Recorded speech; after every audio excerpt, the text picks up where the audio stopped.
Kasako Media, tunaangazia maisha, tunaandika kesho.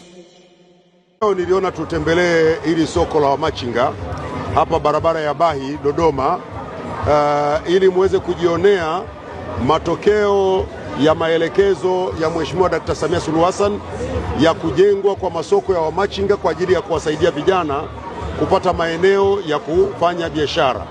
Sasa tumetembelea wote na nyinyi na wote mmeona hili soko limejengwa na kukamilika mwaka 2022. Wafanyabiashara ndio waliingia hapa. Soko hili lilitarajiwa liwe na wamachinga 2700. Hivi ninavyozungumza na nyinyi hapa kwenye hili soko pana wamachinga 4800.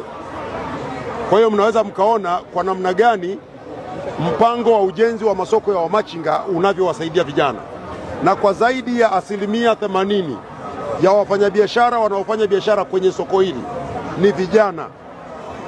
Na hili soko la Dodoma la wamachinga barabara ya Bahi ni moja kati ya masoko 15 yanayojengwa na serikali nchi nzima. Na katika masoko 15 ya wamachinga nchi nzima, masoko 10 yamekamilika kwa 100%. Masoko 5 kazi ya ujenzi inaendelea.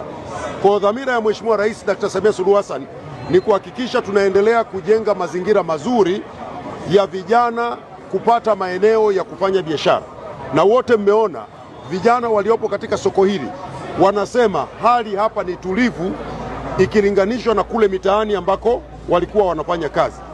Serikali imetumia zaidi ya shilingi bilioni 15 kujenga masoko haya ya wamachinga nchi nzima, Dodoma ikiwa ni mojawapo.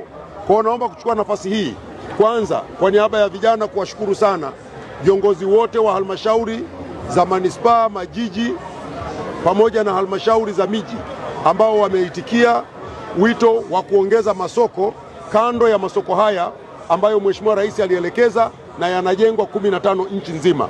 Tunazo taarifa kwamba katika maeneo mbalimbali halmashauri pia zimeongeza masoko mengine ya wamachinga. Ukiondoa haya 15 makubwa, yako masoko mengine madogo madogo yanajengwa kwenye maeneo mbalimbali ya wafanyabiashara 1000, wafanyabiashara 500, wafanyabiashara 1500 yamejengwa kwenye maeneo mbalimbali. Hayo ni mengi, lakini wazo kuu lilikuwa ni kwamba tutengeneze maeneo ambayo vijana wetu watapata maeneo ya kufanya biashara. Hili soko hapa linapokea kwa siku moja zaidi ya watu 10,000 wanaokuja kununua bidhaa mbalimbali. Na hapa nyuma yangu mnaweza mkaona huu ni mchele kutoka Shinyanga, mchele kutoka Mbeya na maeneo mengine mbalimbali. Masoko haya pia yamekuwa ni fursa kwa wakulima wetu ambao kama ambavyo mnajua serikali inatumia fedha nyingi kuendeleza kilimo.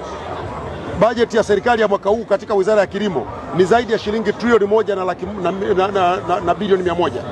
Lengo ni kwamba pamoja na kazi zingine iende ikafanye kazi ya kuendeleza mazao yetu, kuongeza thamani na kuwezesha bidhaa ziwafikie wananchi zikiwa katika hali ya ubora. Hapa mtaona leo kuna mafuta. Haya mafuta yanatengenezwa na Kasako Media, tunaangazia maisha, tunaandika kesho.